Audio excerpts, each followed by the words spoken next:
మీరు ఎప్పుడైనా ఆర్టిక్యులేట్ అనే వర్డ్ విన్నారా?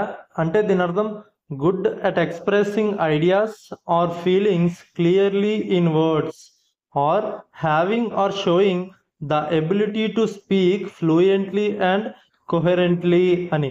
అంటే స్పష్టంగా మాట్లాడడం లేదా వ్యక్తం చేయడాన్నే ఆర్టిక్యులేట్ అనే వర్డ్తో చెప్పొచ్చు. అంటే ఆలోచనలు లేదా భావాలను స్పష్టంగా సమర్థవంతంగా చెప్పగలగడాన్నే ఆర్టిక్యులేట్ అనే వర్డ్తో చెప్పొచ్చు. దీనికి ఎగ్జాంపుల్ చూస్తే he is an articulate speaker who captivates his audience.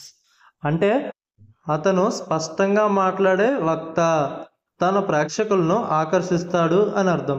అంటే ఎవరైనా చాలా అనర్గళంగా మాట్లాడి ఎదుటి వాళ్ళని ఆకర్షించగలిగే శక్తి ఉంటుందో వాళ్ళని ఆర్టిక్యులేట్ అనే వర్డ్తో మనం చెప్పవచ్చును. వీడియో నచ్చితే లైక్ చేయండి, వీలైతే ఛానల్ సబ్స్క్రైబ్ చేసుకోండి. Thanks for watching.